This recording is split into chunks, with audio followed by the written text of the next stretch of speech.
In 1937, the relationship between the church and state in Germany had reached a point where there was great tension, specifically on the freedom of Catholic organizations, the arrest of Catholic clergy, and the situation of Catholic schools and religious education being taught in schools, and the future question of Catholic youth groups and ministry to youth.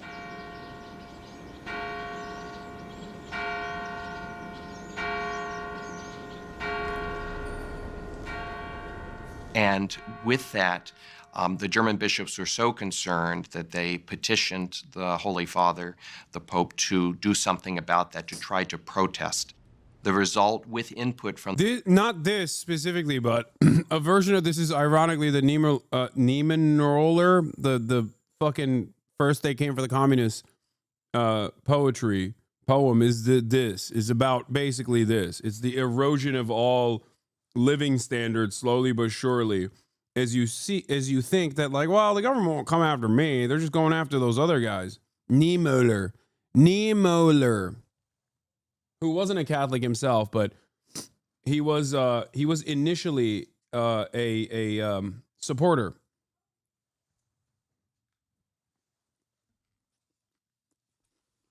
from the German bishops was an encyclical, Mit brennender Sorge, with burning desire, with burning concern, stating that the German Catholic Church was under persecution and that the Reich government was in no way following what it promised to do in the Reich-Vatican Concordat agreement. That statement was actually read on Palm Sunday from the various pulpits throughout Germany. The Gestapo tried to confiscate any of the printed copies throughout. They allowed them to be printed, but then they confiscated them throughout the Reich. But the information and the protest was lodged, and it was heard very clear. The Reich passed the law for the restoration of the professional civil service. And while this did not require the churches to employ only non-Jewish pastors, many in the churches, certainly not all, but many sought to implement that policy in the church. There were antagonistic policies on the part of the Reich towards the churches. So in 1937, the confessing church seminaries, which had been operating for a few years, were closed down. They were declared illegal, so they had to go underground to talk about the Bible, to train people for ministry and these sorts of things. Then in 1939, all of the confessional schools, both Protestant and Catholic, were closed throughout Germany. So there was a very antagonistic approach on the part of the regime. So when we talk about the persecution of the Christian churches, and in particular the Protestant church, I think it's important to emphasize that the churches were rather aggressively pursued by...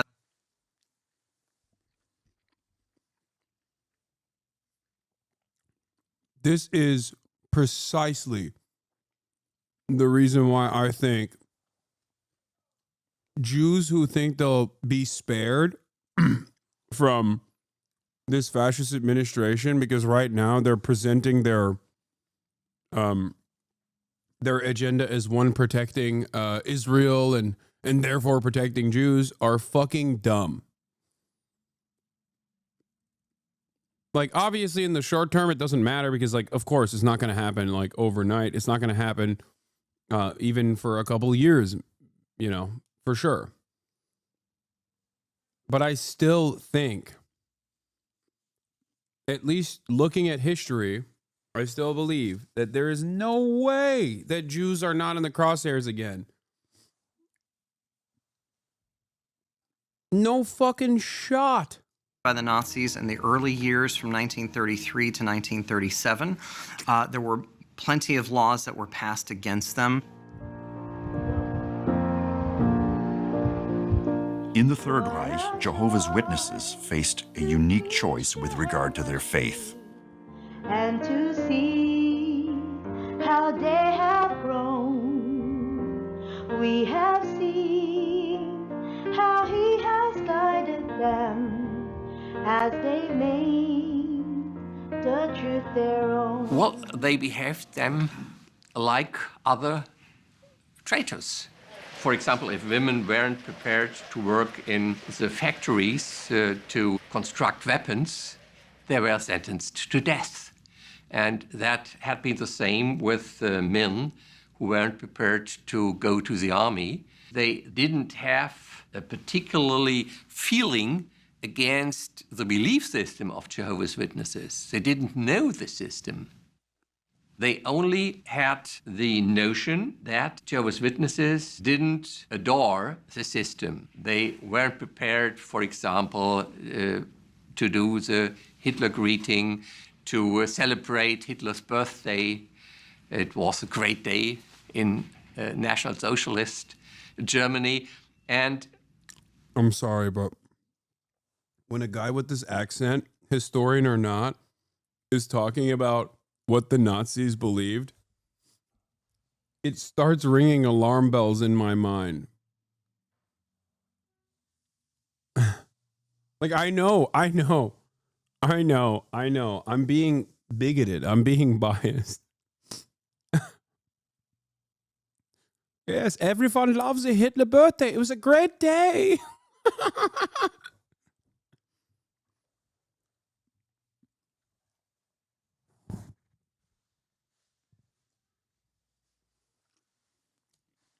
I know that's not the case.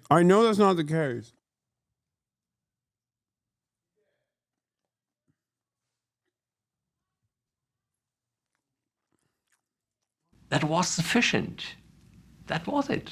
And they were surprised how strong these small group of believers resisted them. In the Third Reich, Jehovah's Witnesses faced a unique choice with regard to their faith. Witnesses were offered to sign a paper to end their relationship with the organization, with the Watchtower Society, and then they could be free. But they didn't do that, and that's the difference to the situation of the Jews. The situation of the Jews, even if the assimilated Jews who didn't even know that their fathers and grandfathers had been Jews,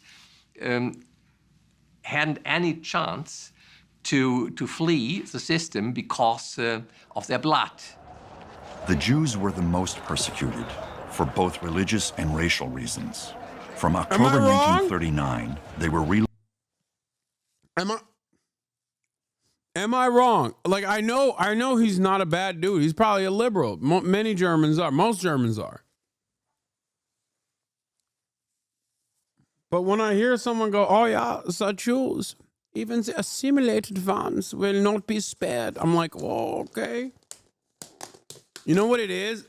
It's because of Hollywood, ironically enough. It's Hollywood. Hollywood has conditioned me into thinking that any German speaking in a German accent about the era is like, brigadier general of the SS. Yeah, Hans Lander. Relocated into large urban ghettos in Warsaw, Lwów, Lublin, and Krakow.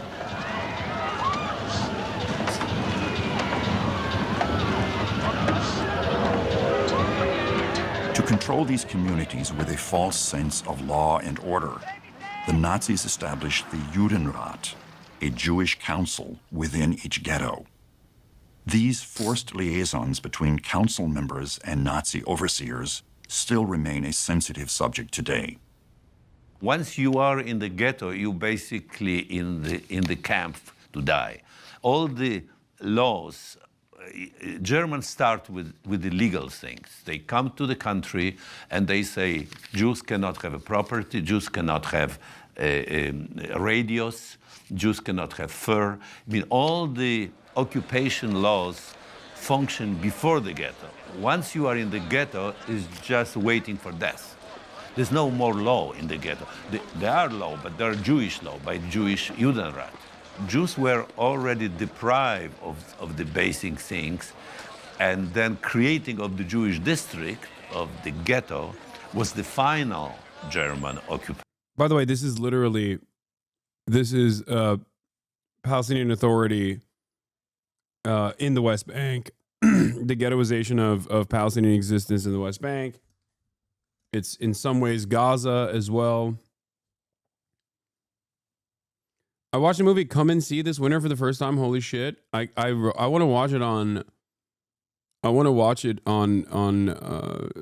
the stream. A lot of modern German language was formed by the bad times, so they sound like that because the language in and of itself is modern.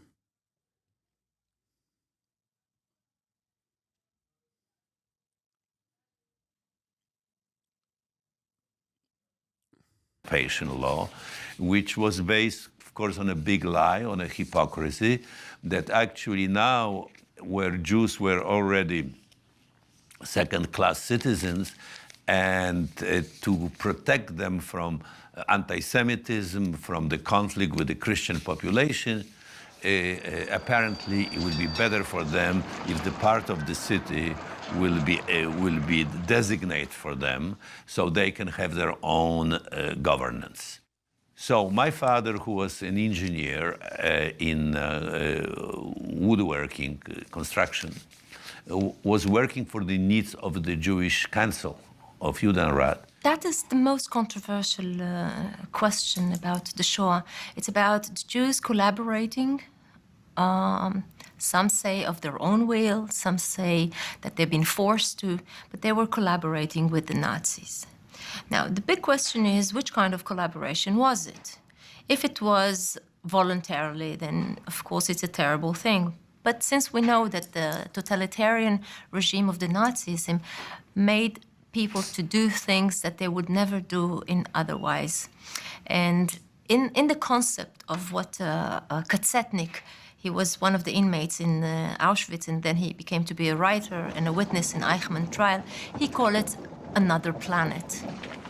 So in this other planet that have its own rules, have its own language even, people acted differently because they were under a force, under a threat, and they had to manage somehow their own communities. They had to survive. That was always like that. That's how they survived. The only controversy was a kind of ethical one, whether a Jewish person should help Germans to keep order. They were keeping order with the Jews under Germans' orders, obviously. Of course, the other solution would be not to have any community organization. It was absolutely a necessity. On December 7th, 1941, Himmler reinforced Hitler's directive Nacht und Nebel, night and fog, a policy that summarily bypassed the law by relying upon special German courts to sentence suspects in occupied territories to concentration camps. Under the cover of darkness, they simply disappeared.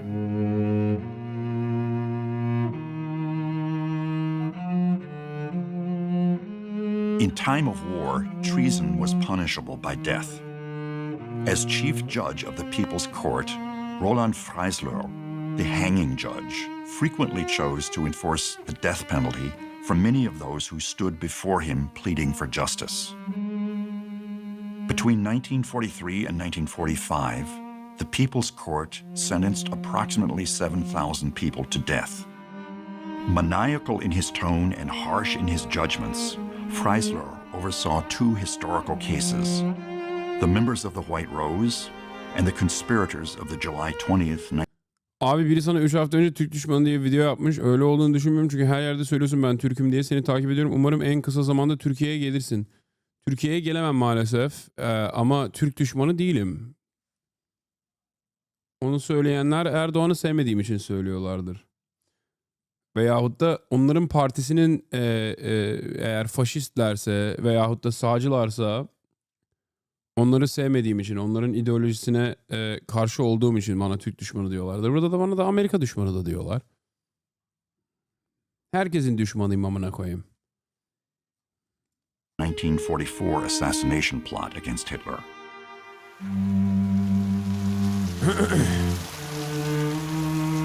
It's crazy, mind-bending how all this applies to the situation in Gaza and West Bank. I think it's actually really interesting that we're watching this because the first half of this was the evolution of Donald Trump. And the second half of it is a much more accelerated, like the future of Donald Trump, right? And the future of Donald Trump is already in existence in Israel. If you look at fascism as a constantly evolving and obviously like a constant struggle to continue to manage power and to continue to eliminate an increasingly expansive out group, you realize that like the first half is America right now, and the second half is Israel right now, because I think that Germany, yes, and apartheid South Africa and Israel currently are examples of fascist projects that have played itself out. Obviously, with the case of Germany, it ended.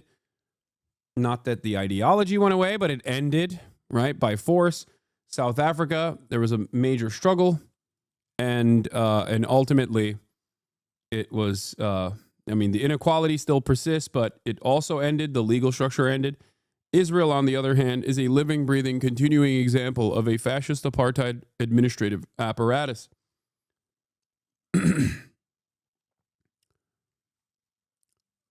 Much to consider here about what to avoid.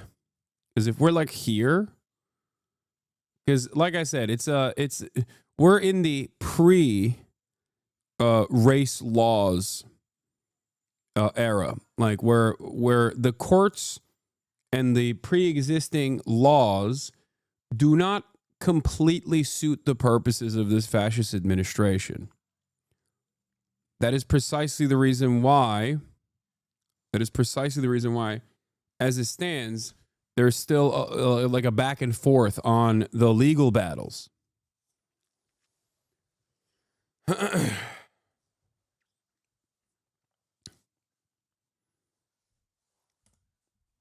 That is where we're at right now in America. Israel already shed themselves of these issues a long time ago.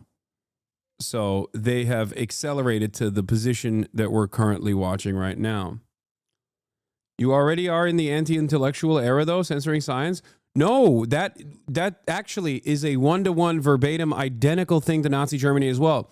The academic receivership, I talked about it. Remember when he was talking about like how Hitler went after lawyers that directly played a role in trials against him? Donald Trump is doing that right now. Law firms as well are being forced to concede to the Trump administration's agenda. That's already happening. In terms of the anti-intellectual thought, or rather the control over permissible intellectual thought, is already taking place as well. The federal government actively strong-armed Columbia, made an example out of Columbia so that other colleges would follow suit. This is one-to-one identical to what the Nazis did as well. For the Nazis, their entry point into academic receivership, which is exactly what the Trump administration literally is doing right now. They did it. Columbia allowed them to do it as of this past week. What they were doing in Nazi Germany against the Frankfurt School, or rather in all of academia, was to go after Jews. They were like, oh, if you're a Jewish professor, or if you have Jewish sympathies, socialist sympathies, you're done. You're out. Right? And just like in the United States of America with what Columbia did, the German schools at the time also capitulated to the Nazi government with hopes that they could maintain their funding. Exactly the same thing, like a one-to-one comparison, with the only exception being that this time the entry point is not Jews, but instead anti-Israel sentiment. Straight up.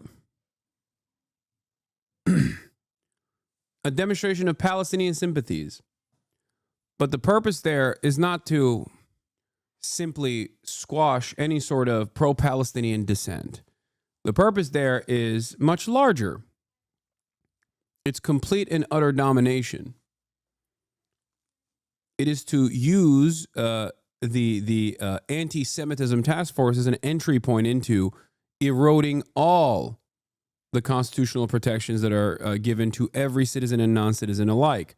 Once they drop due process, and once they drop the non-citizens are not protected by due process or any laws whatsoever, then the crosshairs are on you. Because if you think that like not every single person that was put in concentration camps and killed were Jews, I hope people understand that.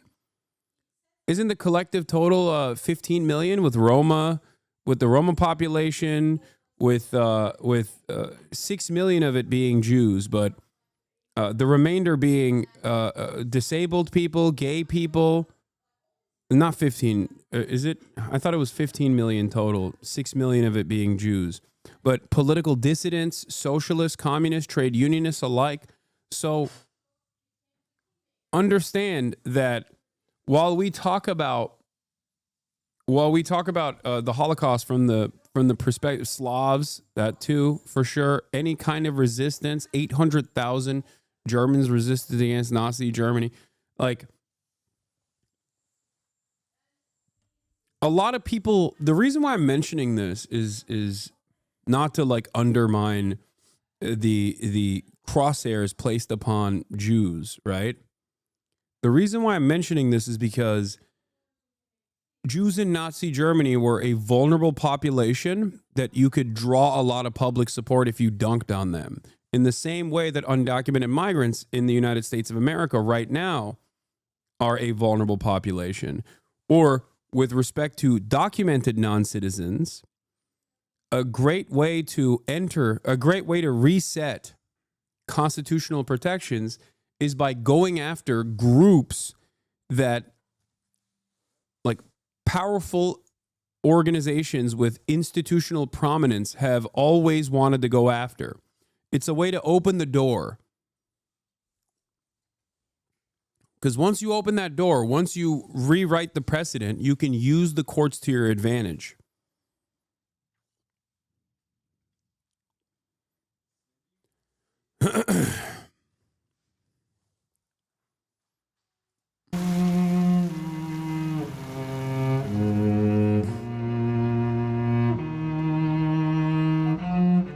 At the University of Munich, members of the White Rose Resistance produced 6 leaflets against the Third Reich.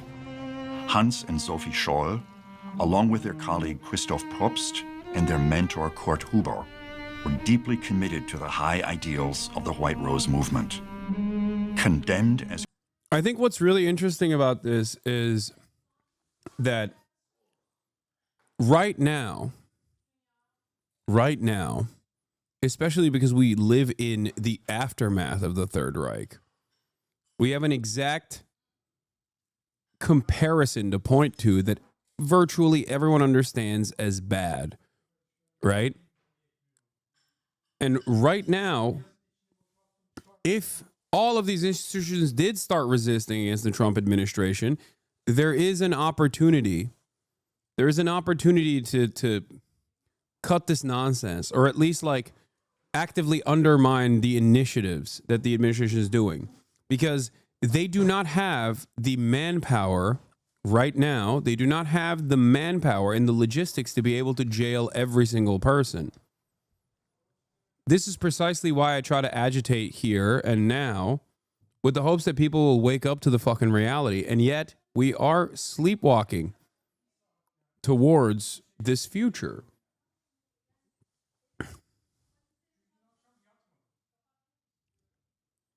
That's what's so terrifying about this, is that this is perhaps one of the last instances where where the complete collapse of American democracy and these institutions, even if it was always just in theory, this is genuinely the last moment before the fascist project is completed, Which is why I'm extra angry at the Democrats in this moment for not recognizing that that is what's going on. People will say I'm being hyperbolic. I hope they're right. I hope I'm just simply exaggerating. Conspirators against the government, they were sentenced to death for treason during wartime.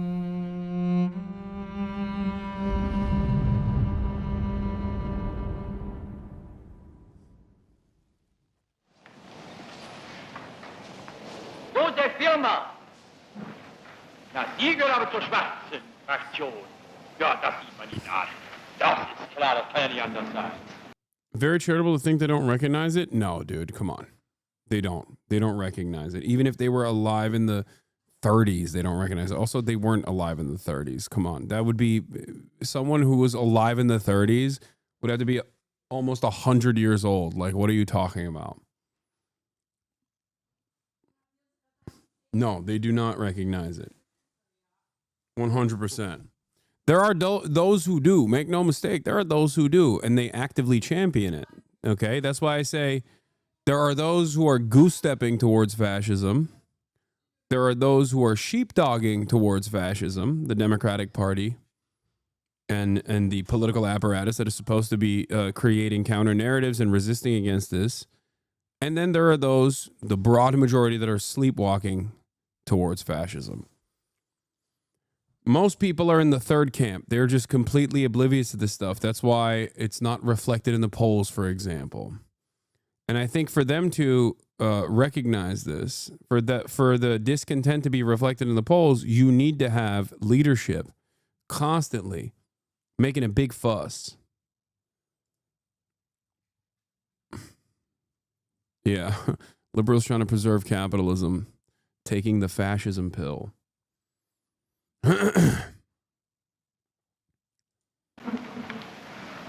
Ja, ulkig. Wie wichtig wohl das Amt des Zivilanwalts da gewesen sein muss, das Sie gehabt haben, dass Sie nicht mal Anwalt, nicht mal Soldat geworden sind mit dem Alter. Und dann von da sind Sie dienstverpflichtet worden. Spricht ja auch für Ihre Haltung, dass Sie erst gewartet haben, bis man Sie dienstverpflichtete. Feines Früchtchen. They're cooking him. He waited until he was required to perform service, and he didn't entertain it before he had to do service. Früchtchen. Sie haben gewartet, bis man Sie dienstverpflichtete. Und zwar, wo sind Sie hingegangen?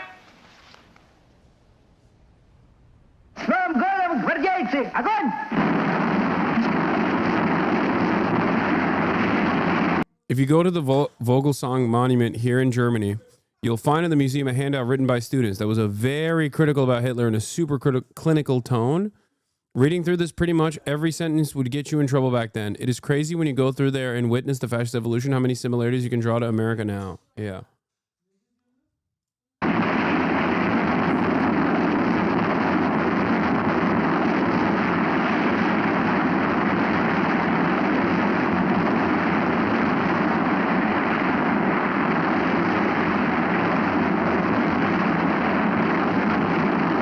Outside Stalingrad, the icy winter becomes a fiery hell.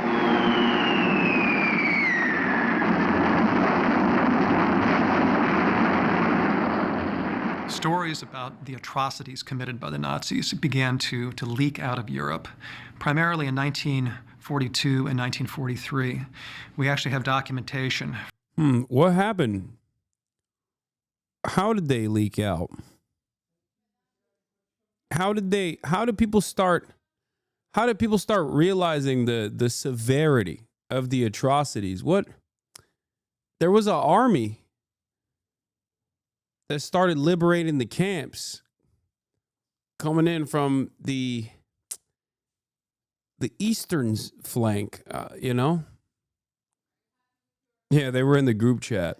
From the British in particular, in which British officials are already talking about death camps, places where Jews in particular were being murdered. Bro, Americans are so fucking allergic, dude. I swear to God. Americans are so goddamn allergic. murdered by the hundreds of thousands by poison gas. You can find references to this in government documents from the British already in late 1942, early 1943. So there was a level of awareness already of the scale and the immensity of the crimes being perpetrated. Of course, in 1943 then, Battle of Stalingrad, early 43, Battle of Stalingrad is one of the major turning points. It really looks... I guess it's technically in 1942. He's talking about like intelligence coming out. This point forward, after the defeat of the Sixth Army, I pulled the trigger that too fast. Nazi Germany's days were numbered.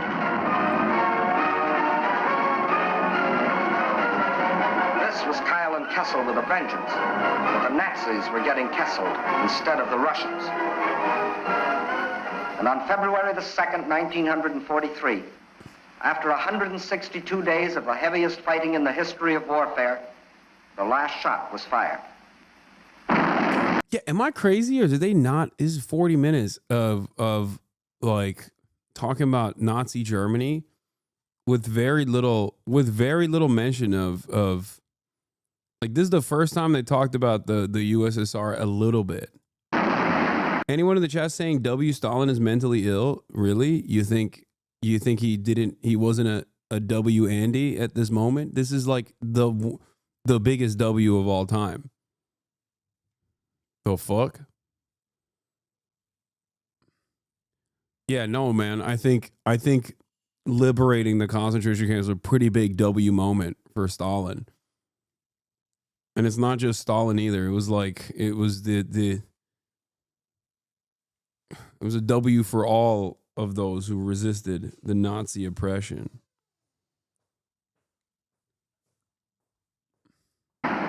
My dad's name is Stalin, like legal name. Is he Indian?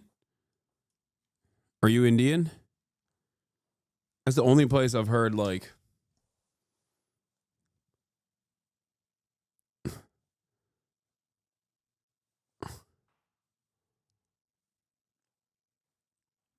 maybe. No, he's from Ghana. That's awesome.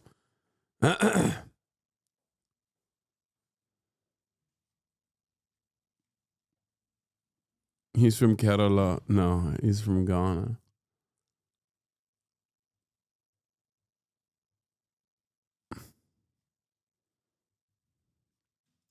Peace came to Stalingrad. In the Homie had gulags, basically concentration camp. Brother, you live in the United States of America.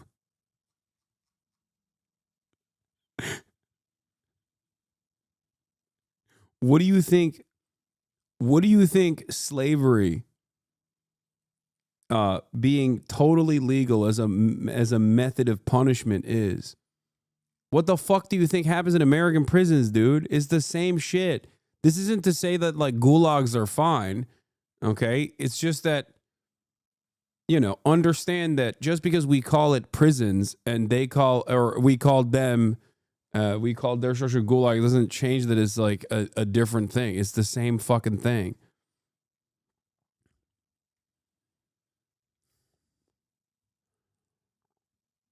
battered streets, the blasted ruins, the ghastly evidence of their ordeal, the defenders of the city greet the rescuing army of the dawn.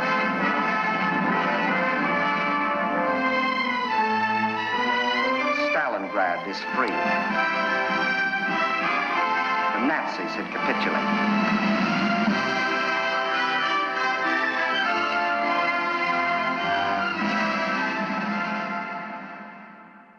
General Eisenhower informs me. Isn't there a difference how much due process is there? Listen, for the record, this isn't to say that like you didn't get sent to the fucking work camps for good reason. I'm not saying that at all. But we just uncovered an entire 40-minute documentary worth of this is how things are made legal. Like, you know, you can still have due process in the American prison system and still have it be utterly unjustifiable. That the forces of Germany have surrendered to the United Nations. The flags of freedom fly all over Europe. For this victory, we join in offering our thanks to the providence which has guided and sustained us through the dark days of adversity. You see the Allies now beginning to think in terms of what they're going to do. One of the most shocking stats of the Battle of Stalingrad is that more Soviets died in it than all Americans in all of World War II. If you count German plus civilian deaths, it was more dead than all of the U.S. deaths in all U.S. wars combined. Absolute carnage of a battle. Yeah. That's why I'm not going to fucking sit here and be like, oh my God. I can't believe you're saying W Stalin. It's like, yeah, dude, this was a fucking fat W, okay? Those people didn't die for no reason. It kind of feels like they did now because, like, Nazism and fascism as an ideology has made quite the fashionable return due to the dedication of the American administration instantly after World War II as well, but you know, making a brutal fucking comeback here. With the major war criminals, as they were called. These were the leadership, the leading figures of the Nazi government, Hitler, Goering, Goebbels, and so forth. How are they going to be treated?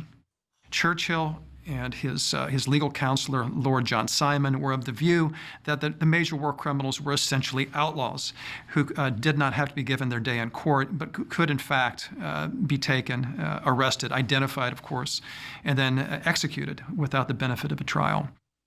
These generals, 24 of them, who had covered themselves with such glory and such medals on the fields of Poland and Norway and France, they now had only their past glory to comfort. Very clearly, the Soviets did not have in mind a trial or a proceeding along the lines of an Anglo-American litigated proceeding. They had in mind instead a show trial, not unlike the Stalinist show trials of the 1930s, in which Stalin was able to identify his alleged enemies, charge them with various imaginary crimes. I think American historians should be barred from speaking on documentaries. I think it should be illegal. No, I'm done. You should just not, because this guy comes in and literally undermines everything, okay? He just came in and in like 3 fucking minutes, he's like, well, you know, the non-barbaric Anglo-American trials were totally better than the fucking sham trials that Stalin did towards who, by the way? His enemies.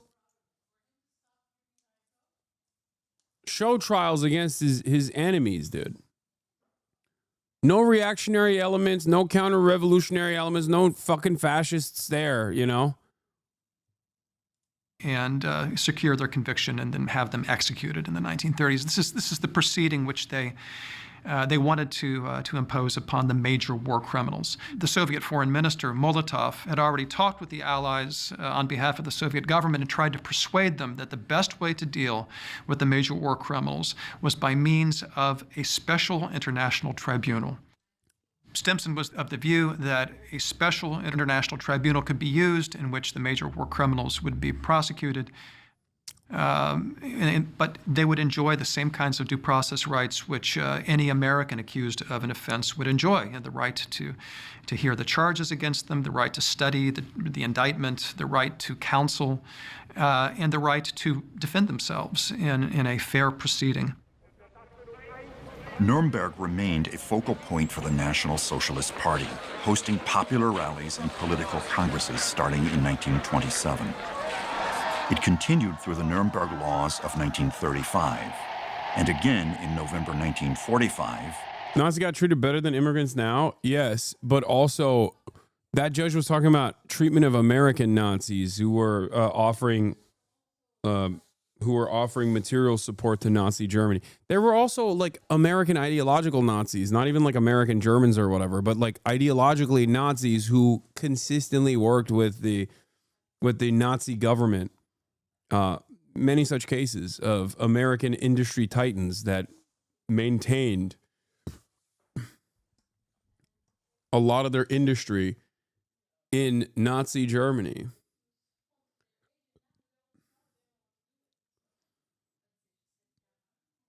The focus was on Nuremberg, as the city became the seat of the International Military Tribunal to address war crimes and crimes against humanity.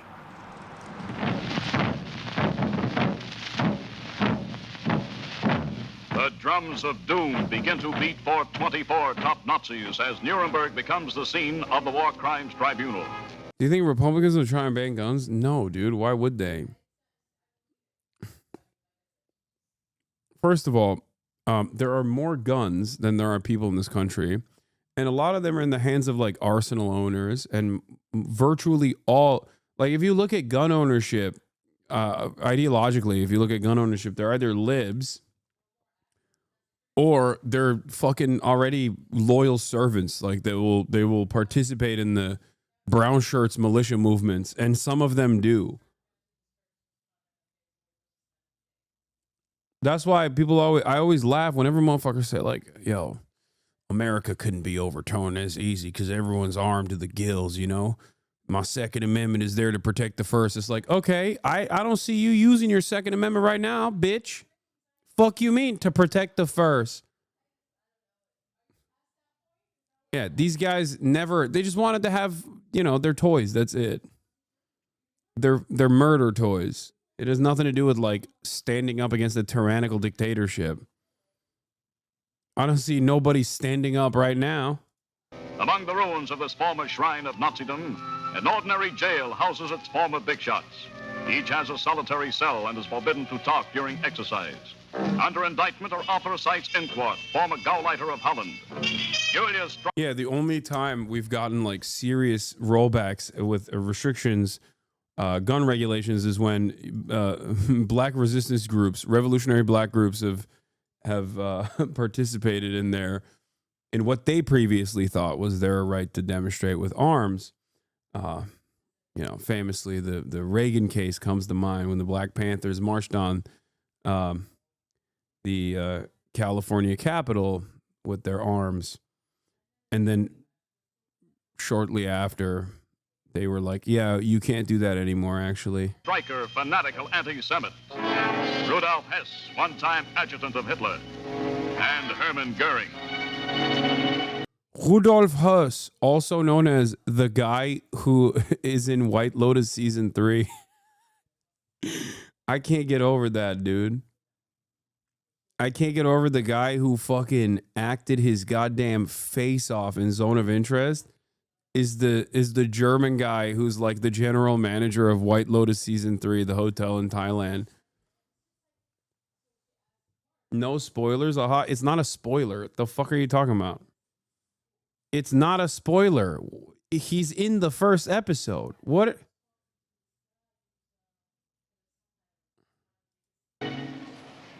Chief U.S. Prosecutor at Nuremberg, Robert Jackson, stated in his diary that the court was charged with establishing a rule of law in the place where it had been said there would be no more law. What is the advantage of conspiracy? It afforded the government, the Allied government, with the opportunity to charge the Nazis with a substantive offense as well as participation in a criminal organization, which meant that you did not necessarily have to show an individual criminal act committed by the defendant.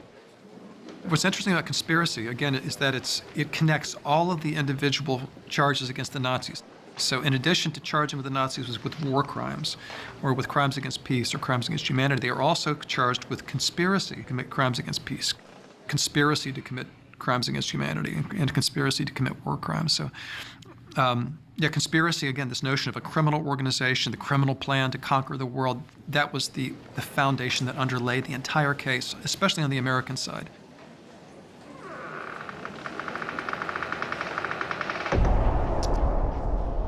One after another, the prosecutors came forward to state the case against the criminals. The first to speak was Robert Jackson. In the prisoner's dock sit 20 odd, broken men, reproached by the humiliation of those they have led, almost as bitterly as by the desolation of those they have attacked. Their personal capacity for evil is forever past. It is hard now to perceive in these miserable men as captives the power by which, as Nazi leaders, they once dominated much of the world and terrified most of it. We will show them. Oh, Rudolf Hess and Rudolf Hess. My mistake. They were talking about Rudolf Hess, Deputy Führer, who tried to make a peace with Britain. Sorry, I was wrong. To be About the different Rudolf. Symbols of racial hatred, of terrorism and violence, and of the arrogance and cruelty of power. The Allies really learned of Nazi war crimes when the Nazis embarked on aggressive war. The core theory of...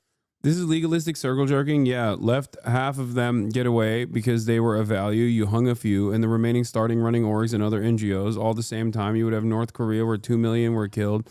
Vietnam and Laos up to 7 mil. 2 million in Algeria. Nobody cared about those European powers for doing what they did, let alone in Belgium and Congo, etc. The West will always be hypocrites. Yes.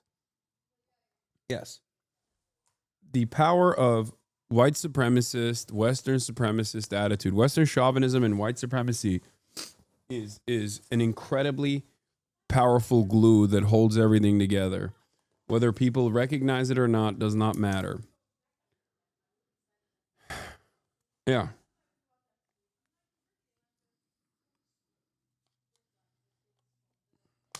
It's true.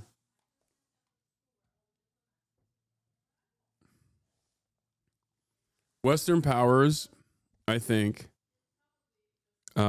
certainly did not feel too fearful of fascism and Nazis in general, considering how quickly they absorbed formative fascists and the remainders in all of Western Europe and started using them as a tool against the Soviets because they were terrified of the influence of socialism growing.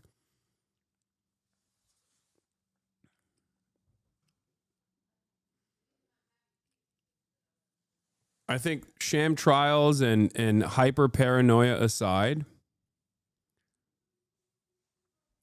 you should have sicked Stalin on the rest of the Nazi leadership, I think. Maybe that's just me. Sure. A little bit of a madman, but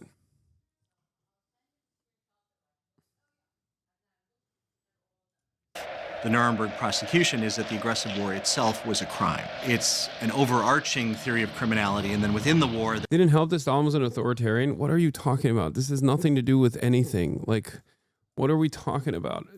We're acting like Western European leadership cares about fucking authoritarians, dude. Oh my God. Please stop. This is liberal nonsense, okay? It's fucking liberal nonsense. When has America not personally put their own authoritarian dictatorships in positions of power in other countries? It's a matter of ideology rather than a method of leadership.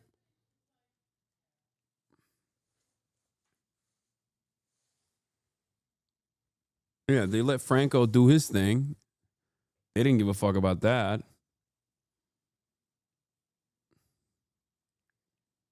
How'd that happen?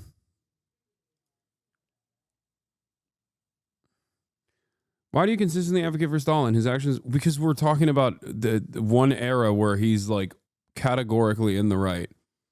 That's it.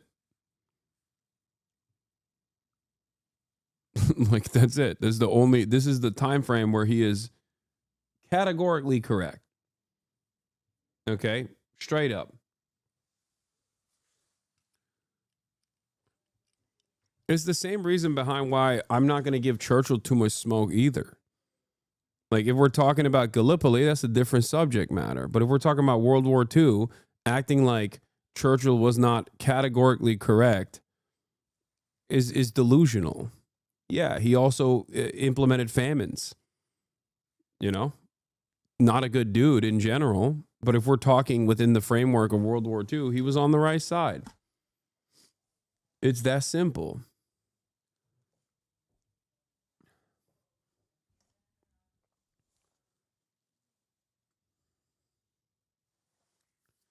Like, I ride for the American government in World War II. Think about that. For easy company across the board. Those motherfuckers literally dropped 2 nukes on Japan, dude. They firebombed the shit out of Japan and then dropped 2 nukes. And then still to this day say, well, you know, it would have been much worse if we kept firebombing. You know, a lot more people would have died if we just kept firebombing. And so the nuke was the peaceful option. Like, that's crazy. You are, like, having that attitude is you're like talking to a maniac. Having said that, I still stand up and salute. You know what I mean? You watch Band of Brothers. If you watch Band of Brothers and you hear the fucking trumpets coming in, if you don't fucking stand up and salute, you are soulless. You know?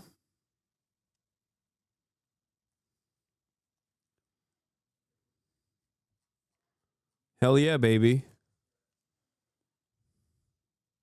Why do you always have to give one of the liberals when you bring up Stalin? It's anti-intellectual and just bullshit, says salty Soviet.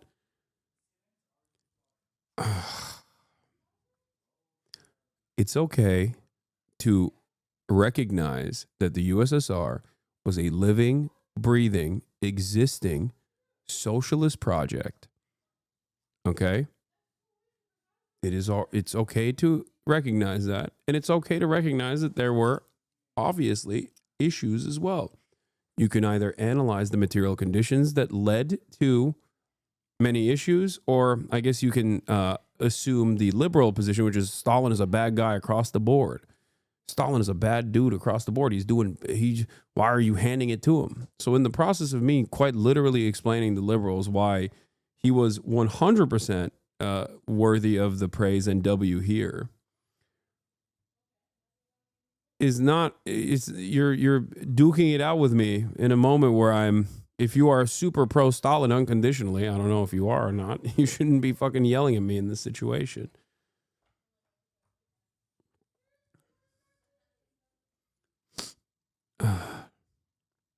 There are battlefield war crimes, but really the from the USSR time Germany went on the did not achieve socialism. Okay, dude.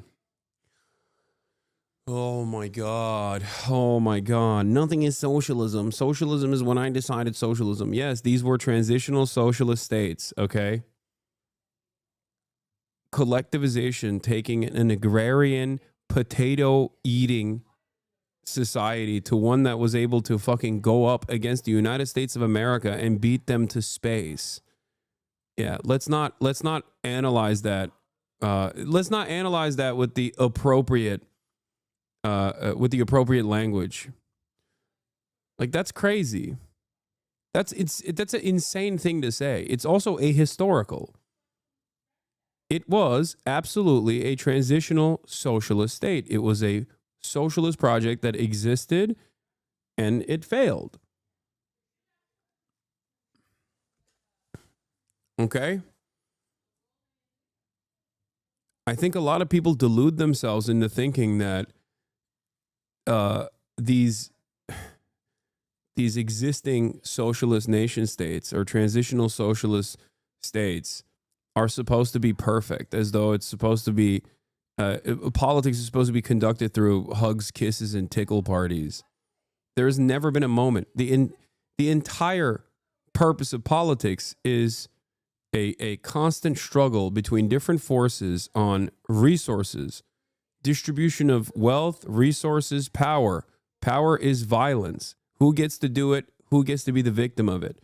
That's it. There's never been a moment in history where violence in either structural forms or in individualized forms or in direct forms or state versus state violence, like there's never been a moment where that has not existed.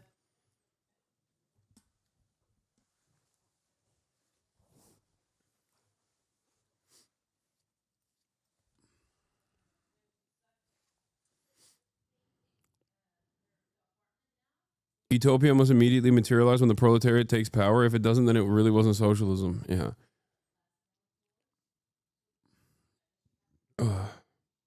How can a state be socialist if the workers are poorer than in the USA? Dude, that's so funny. That's a really good take, man. Thank you. Yes, socialism is when everybody has burger. Okay. Let me explain to you something, okay?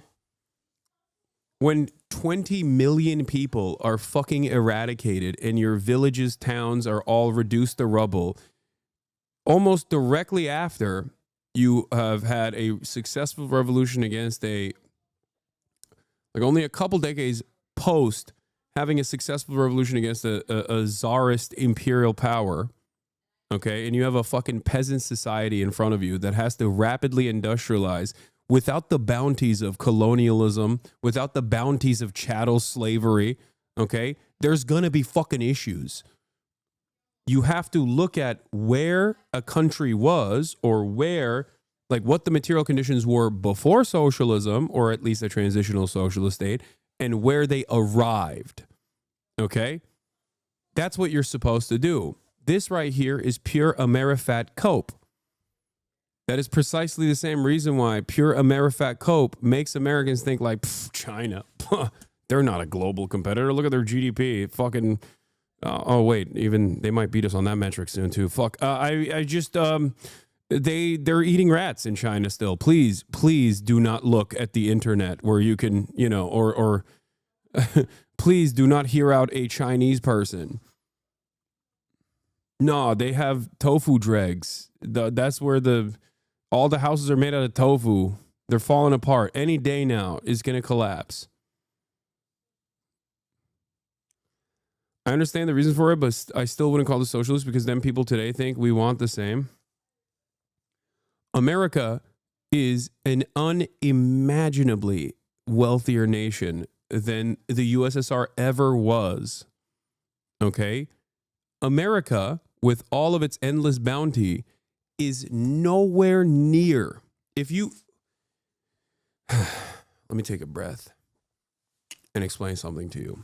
Okay? Remember what I just said about you're supposed to look at the material conditions before and after or during to see if society's improved or not.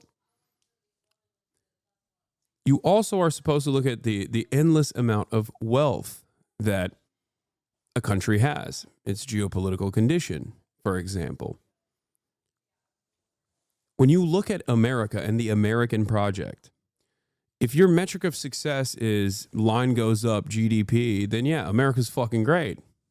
It's awesome. It's the best.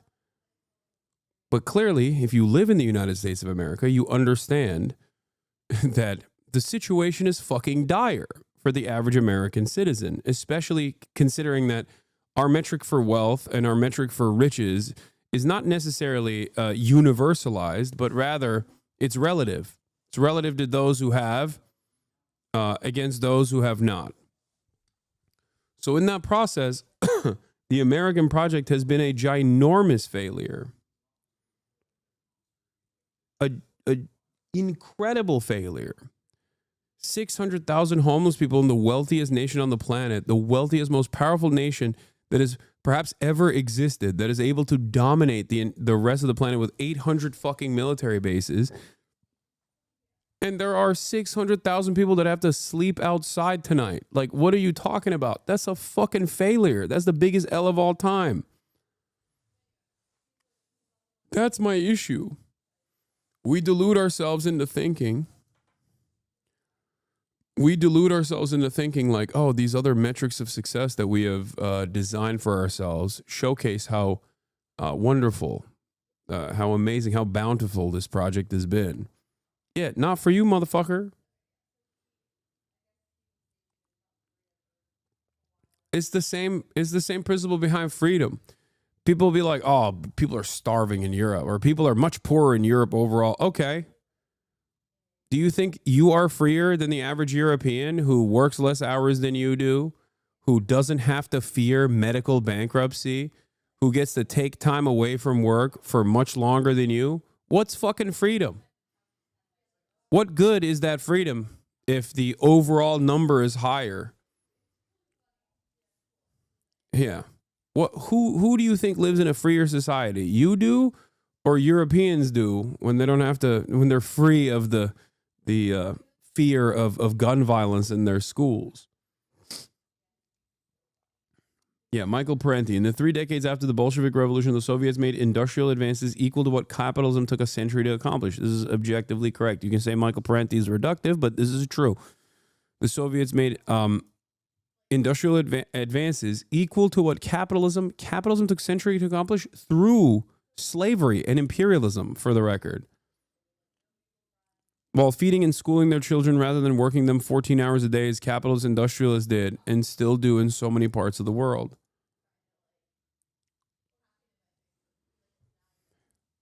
To remind the chat, the wealth distribution prior to the 1917 Russian Revolution was close to 99-1, as in the noble class held 99% of all wealth in Russia.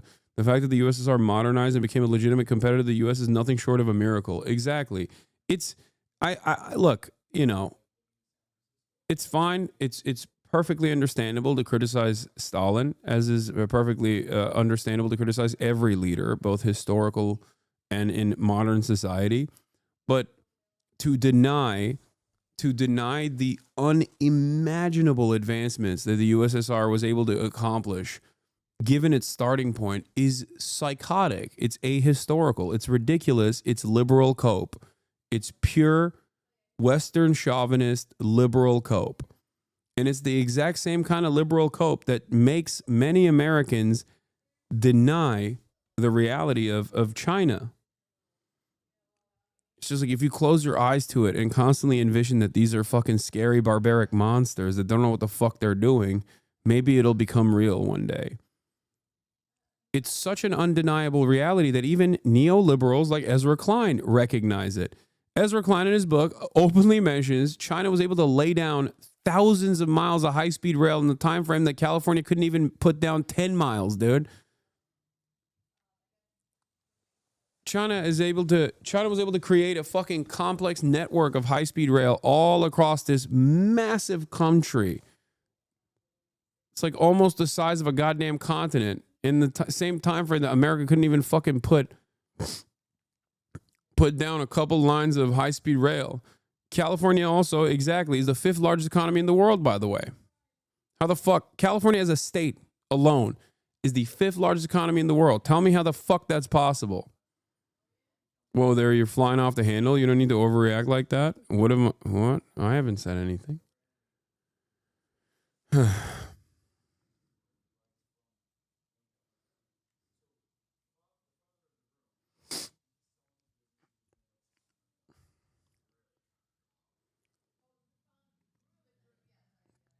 Why do you never talk about the issues in China? A couple different reasons. One, I do, and you just don't see it, and you only see me talking about, you know, good shit that China is doing. Number two, there's already an endless faucet of anti-China content out there, starting off with like real existing and valid criticisms of the Chinese governance, all the way to completely made up shit.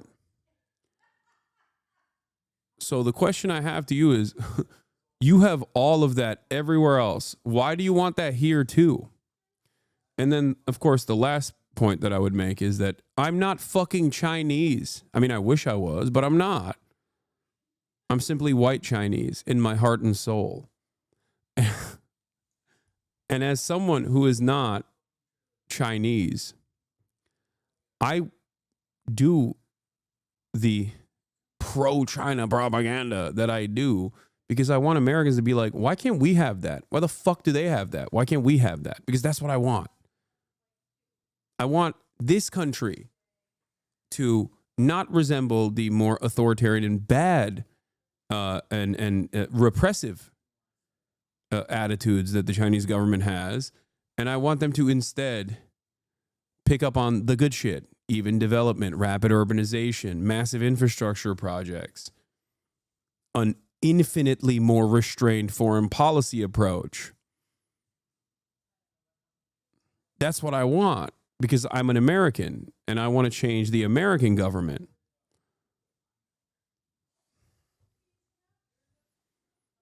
They expect you to talk about every new country's news when in reality you can't. Yeah. I want to hear you criticize Shauna because you aren't coming from an ahistorical or Orientalist viewpoint and can be trusted to actually be fair to them. I have. Many times over. I just did just now when I said I don't want America to engage in social repression in the way that the Chinese government has historically. Like I in that moment, I even then brought that up.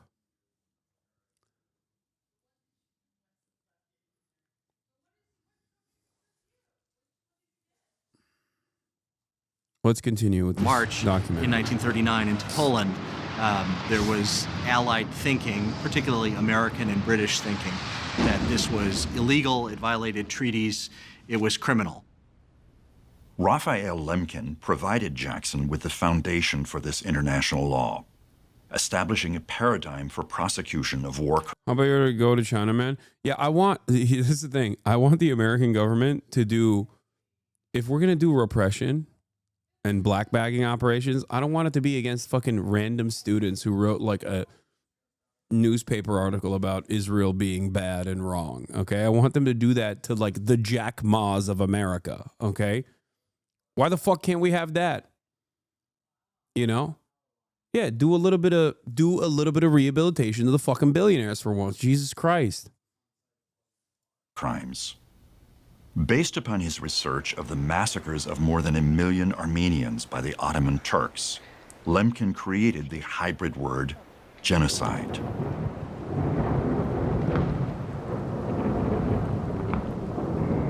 The very term genocide had only been coined a year before the Nuremberg trial started. It was coined in 1944 by Raphael Lemkin, who was a Polish Jewish advisor to the U.S. War Department.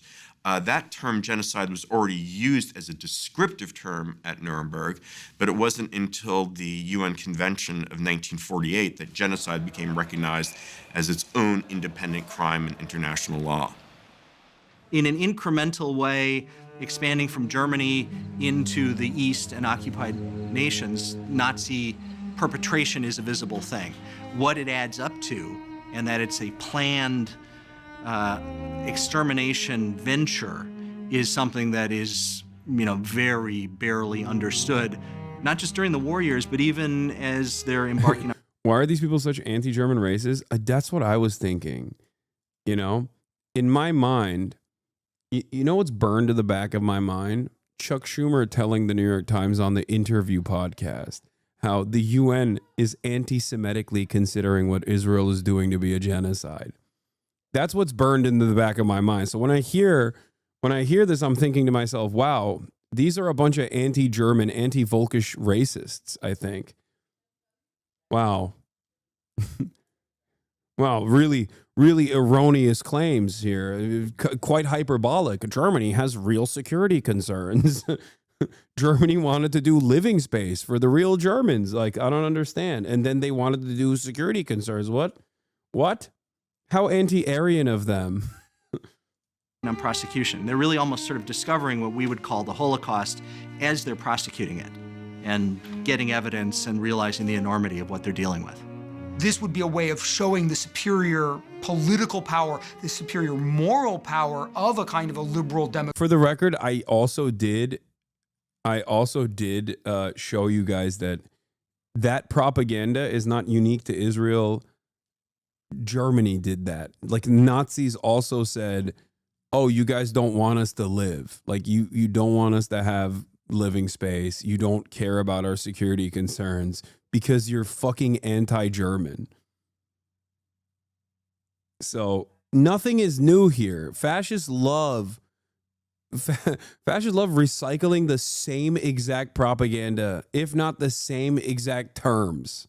Democratic regime, right? So by not pursuing a purely political strategy with respect to the Nazis, but by giving them a fair trial, it was a way of saying, we're going to give you the chance you never gave your enemies, and it's going to show that we're stronger and that this is a better path for the future. So it was there was a moral argument for it, but there was also a very profound kind of political argument that this would be a more effective tool for preserving the peace going forward.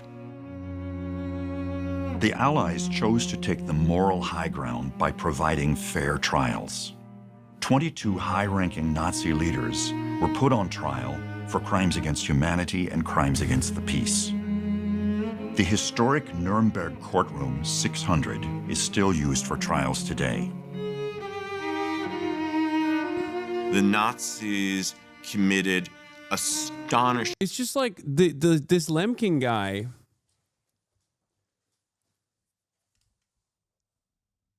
He seems to know. He seems to know a thing or two about genocide. Is there like an institute or something that kind of preserves his legacy? Oh, there's a Lemkin Institute. I wonder what.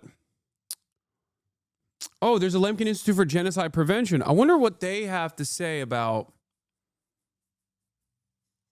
Israel. Statement on why we called the Israeli attack on Gaza genocide by the Lemkin Institute from December 29th, 2023. Wow, a bunch of fucking anti-Semites at the Lemkin Institute of Genocide Prevention. Damn. That's crazy. What? No way.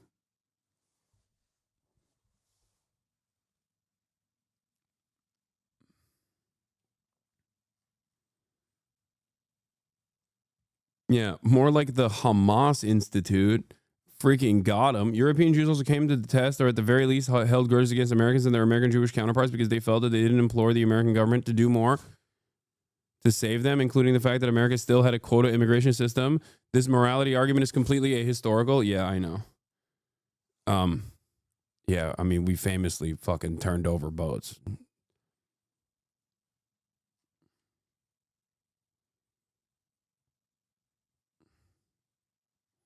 Yeah. Chuck Schumer's like,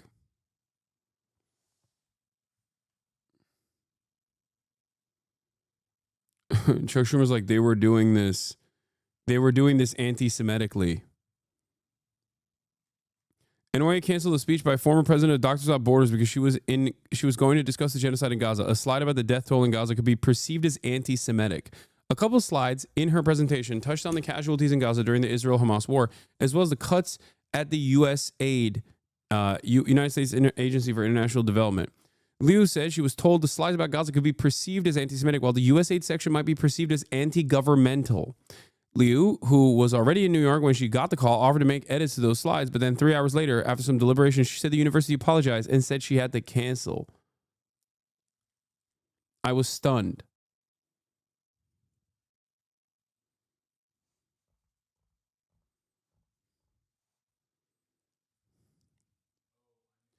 That's sick, man. No, definitely. If they suppress the truth even further, like, everyone is going to totally be on board, I think. Eventually, guys. I mean, look, don't learn anything from history. Crimes that we're all very familiar with. Nuremberg was not. And Lemkin's definition of genocide encompassed a lot more, but the US and Canada pushed to disregard parts of his definition because it would label their actions against the native groups as genocidal, because they are. I also do believe that the Korean War would be branded a genocide as well. Like what the American government, what the allied forces, the coalition forces did in Korea absolutely would be branded as a genocide if it wasn't America doing it.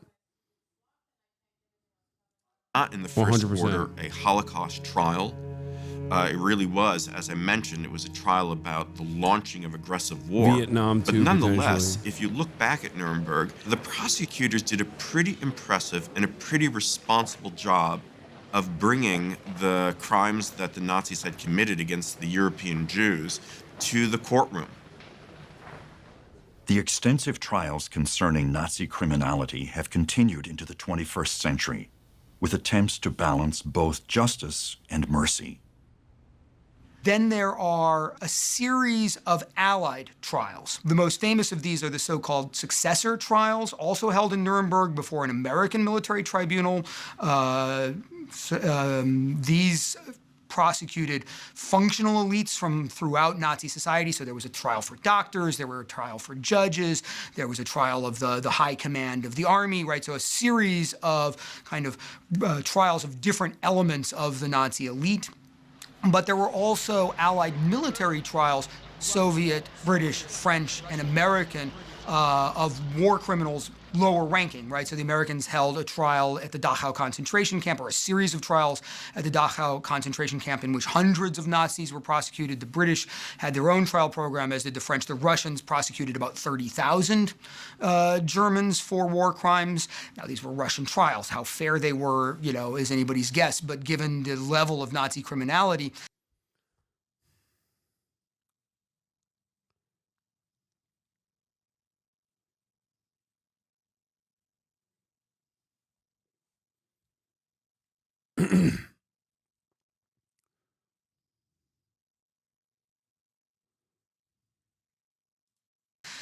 I always say it's a little bit like shooting fish in a barrel. Even the Russians managed to find a lot of guilty people in that context. As the Cold War broke out in the wake of an apocalyptic conflict, history had to be rewritten, reframing the Nuremberg trials within the context of victor's justice. Nuremberg still stands as a memorial to international justice, a reminder of the devastating consequences caused by unlawful manipulation of constitutional law for political and racial purposes. The criminal leaders of the Third Reich forced humanity. This is what history class is like in American high school. Is crazy. Bro, they went out of their fucking way. They went out of their way to just like dookie on the Soviets. Like they either did not mention their presence at all, or when they did, they were like, yeah, they were too brutal to the Nazis. This is like fucked up. They have no care for the rule of law. Unlike us Anglos, you know, we are cut from a different cloth, you know? That's no wonder Americans fucking have no idea what the fuck happened. No wonder Americans have no idea. Wait, what? What happened during World War II is crazy. Or in the aftermath of World War II. No one, oh, God damn it. Our education is so messed up. It's so bad. Time stamp, one thing not mentioned. A group of businessmen, including the former president of the Reichsbank, Hjalmar Schacht, wrote to Hindenburg, arguing that Hitler must get the chancellorship for the good of Germany. You have to consider Germany's general situation between 1930 and 1933.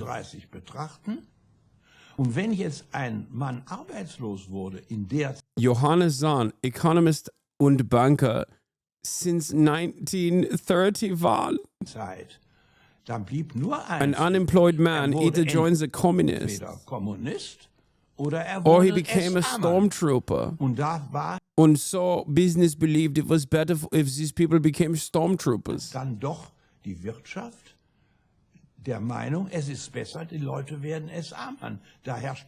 Because there was discipline and order, and as the beginning. You really have to say this today. At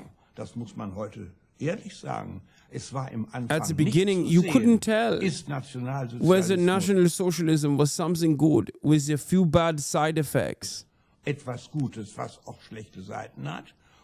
or something evil with a few good side effects. What are the good side effects? What were the good side effects? Yeah, he's saying as a German banker,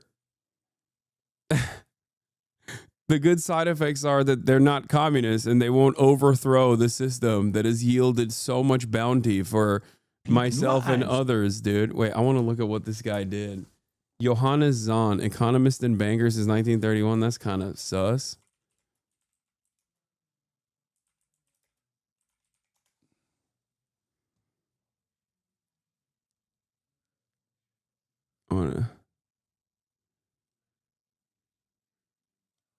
Why is this not coming up?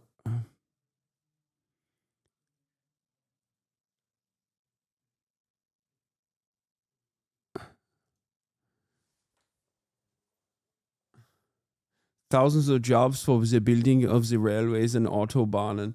Let's cancel him. I mean, he's been fucking dead for quite a long time. I just wanted to see something, but I can't find anything on his background.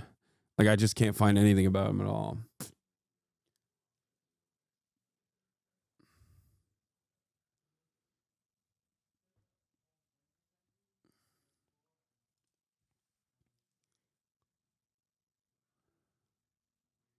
He was a Protestant. He's doing the banking as a legal clerk at the Central Association of the Banking. Plays a key role in the mistrust of Germany in the immediate post-war years, in reducing the mistrust. Yeah, there's not much more. It's just like, suspiciously, there's not much in his Wikipedia. I mean, I guess he was a lawyer in 1935 in Berlin. At the same time, he was a managing director of the German Institute for Banking Science and Banking from 1935 to 1937. Subsequently, from 1937, he served as a legal counsel, authorized signatory, and later as a department director of the Reichskreditgesellschaft AG. No, I'm looking at the German article. This is the German Wikipedia one. During the Second World War, he serves as a Wehrmacht. Oh, yeah, okay. From 1939 to the 45. From the 1940 to 43, he was an administrator for the English and American banks in Belgium. In 1946, he joined the C.G. Trinkhaus Bank in Düsseldorf as a banker. The following year, he became the co-owner of the bank.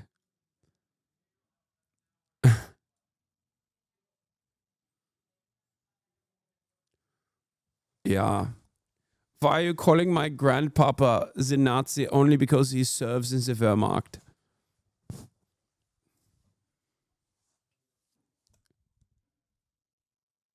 He was just a Nazi for a little while. He was simply a Nazi banker. How dare you? Read the last sentence in the voluntary positions. From 1966, he was a co-founder and later vice president of the German Association for the Protection of Securities Ownership. He sat on... Oh, he was the first German executive of the director of the World Bank. Are you ready for the new world order?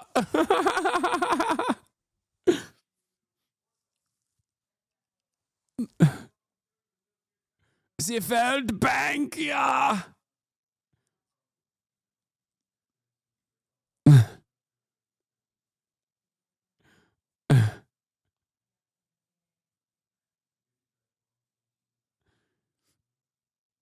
Ay.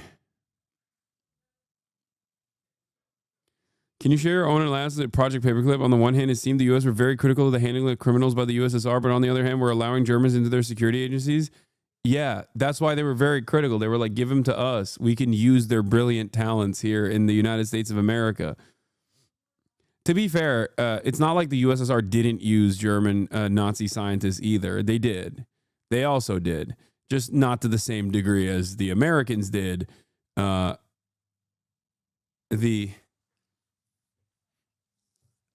Americans also, after World War II, after, a couple years had passed, I would say that they very actively worked to undermine democracy in Western Europe by pushing Nazis to do terror and fascists all around to do terror in Europe in the same time frame where they were developing NATO.